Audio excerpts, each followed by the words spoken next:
അപ്പം നിങ്ങളിത് കണ്ടുകൊണ്ടിരിക്കുന്നത് ഞങ്ങളുടെ തക്കാളി തോട്ടവും പച്ചമുളകും ഒക്കെ ഉള്ള ഒരു പ്ലോട്ടാണ്. അപ്പോൾ ഞങ്ങൾ കുറച്ച് മാസങ്ങൾ മുന്നേ നല്ല പച്ച തക്കാളി ഇവിടെ കാണിച്ചു തന്നിരുന്നു. ഇപ്പം നിങ്ങൾ കാണുന്ന നല്ല കായ്ച്ചിരിക്കുന്ന പച്ചമുളകൊക്കെയാണ്. അപ്പോൾ ഈ പച്ച തക്കാളി ഇപ്പോൾ പഴുത്ത് ഞങ്ങൾ പഴുത്തിട്ടുണ്ട്. അപ്പം നമ്മൾ ഇത് ഇന്ന് പറിക്കാൻ പോകുകയാണ്.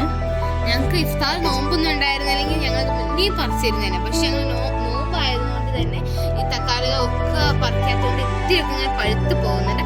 അപ്പൊ ഇന്ന് നമുക്ക് ഈ തക്കാളിയൊക്കെ കട്ട് ചെയ്ത് അപ്പൊ റെഡിയാണല്ലോ കട്ട് ചെയ്യാൻ. ഫസ്റ്റ് ഇവിടെ ഇതിൽ കട്ട് ചെയ്യും. വച്ചിരുന്ന് കട്ട് ചെയ്യണം. കുഴപ്പമില്ല. ഓക്കെ, ഫസ്റ്റ് 3 തക്കാളി കട്ട് ചെയ്തു. നമ്മൾ ഇനാഗുറൽ സെറമണിയൊക്കെ തുടങ്ങി. അടുത്ത ഒരു 2-4 എണ്ണം ഇവിടെ കട്ട് ചെയ്തു. സൂപ്പർ.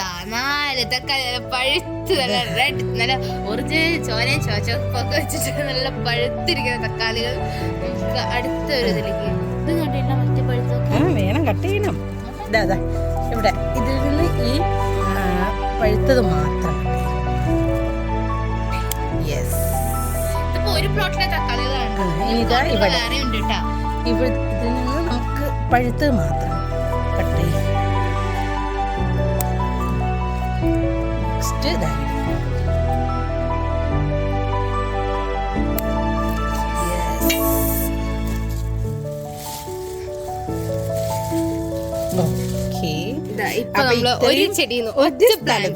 ഒരു പ്ലാന്റിൽ നിന്നാണ് ഇത്രയും ഞങ്ങൾ കട്ട് ചെയ്തത്. ഇനി നമുക്ക് ഇതവിടെ ഉള്ളിലേക്കുണ്ട്. കട്ട് ചെയ്യ. അതില് പഴുത്തത് ഒരു ചെറിയ പച്ച ഉണ്ട്. കട്ട് ചെയ്യ ഓരോന്ന് പിടിച്ചിട്ട് കട്ട് ചെയ്യ. ഓരോ പഴുത്തതിന്റെ കണ്ണി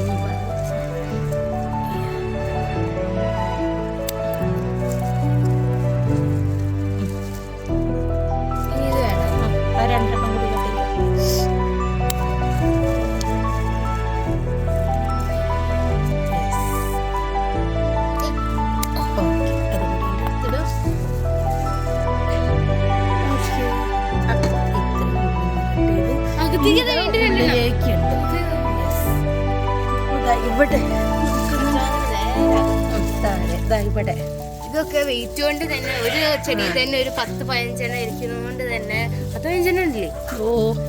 ഇരിക്കുന്നതുകൊണ്ട് തന്നെ നമുക്ക് ഇത് ഒക്കെ താഴ്ന്നായിരിക്കുന്നത്. അതുകൊണ്ട് വടിയിൽ പച്ചയും പെട്ടിട്ടുണ്ട് കേട്ടോ. സാരില്ല, അതൊന്ന് എടുക്കാം. അതിലത്തെ പഴുത്തത് മാത്രം കട്ട് ചെയ്യേ. അതൊന്ന് ആ പഴുത്തത് മാത്രം കട്ട് ചെയ്ത്.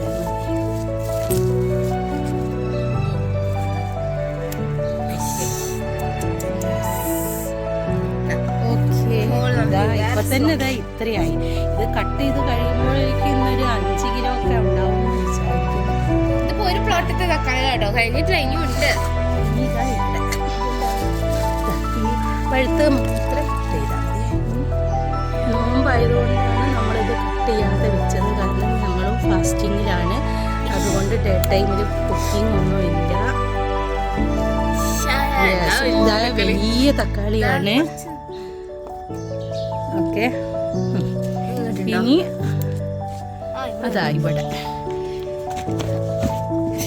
ഇവിടെ കുറച്ച് തക്കാളികൾ പഴുത്ത് നിൽക്കുന്നുണ്ട്. അപ്പം നമുക്ക് അത് കട്ട് ചെയ്തെടുക്കാം.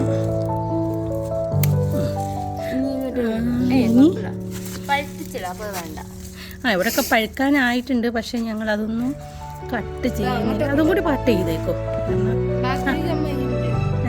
അതും കൂടി കട്ട് ചെയ്തു. ഇതവിടെ അതിലത്തെ പഴുത്ത് 2 എണ്ണം.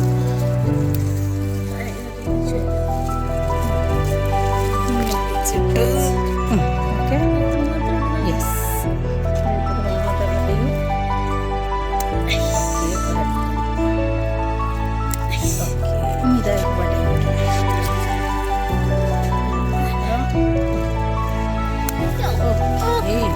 അപ്പൊ ഈ സെക്ഷനിൽ ഇതിലേക്ക് ഇത് കൊണ്ടുവന്നില്ല.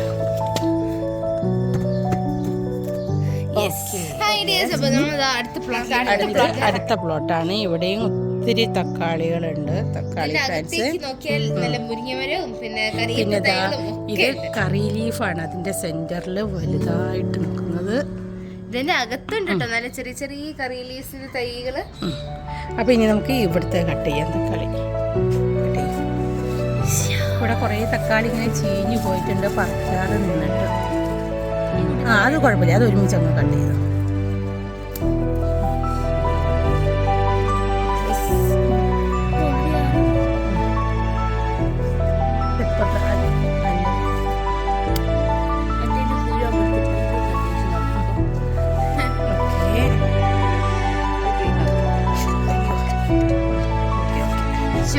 അവിടെ ചെറിയ ചെറിയ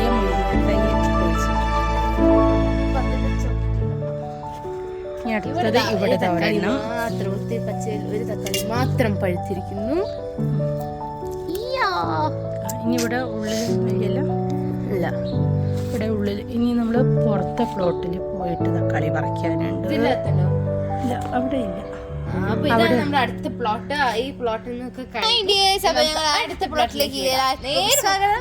അപ്പൊ ഇതാ ഈ പ്ലോട്ടിൽ ഒത്തിരി തക്കാളികളും കയ്പയും പച്ചമുളകും ഒക്കെ കായ്ച്ചിരിക്കുന്നുണ്ട്. അപ്പൊ ഞങ്ങൾ ഇതാ ഈ പ്ലോട്ടത്തെ ഒക്കെ പറിച്ചു കഴിഞ്ഞു. നെക്സ്റ്റ് വീഡിയോ എല്ലാവർക്കും ബൈ. ഞങ്ങൾ ഇതാ തക്കാളി ഒക്കെ പറിച്ചു കഴിഞ്ഞിട്ടുണ്ട്. ഞങ്ങളുടെ ഈ വർഷത്തെ തക്കാളികളുടെ എല്ലാ കൂട്ടത്തിൽ കണ്ടോളൂ. ഇതൊക്കെ കുറച്ച് പ്ലോട്ടിൽ വീതം പറിച്ചതാണ്. ഇനിയും തക്കാളികളോട് ഒത്തിരി പഴുക്കാനൊക്കെ ഉണ്ട്. അപ്പോൾ അടുത്ത പഴുത്ത തക്കാളികളും അടുത്ത വേറെ സാധനങ്ങളും വേറെ ഫ്രൂട്ട്സും വെജിറ്റബിൾസും ഒക്കെ ഞങ്ങൾ എത്തിച്ചു വരുന്നതായിരിക്കും. നെക്സ്റ്റ് വീഡിയോ എല്ലാവർക്കും ബൈ.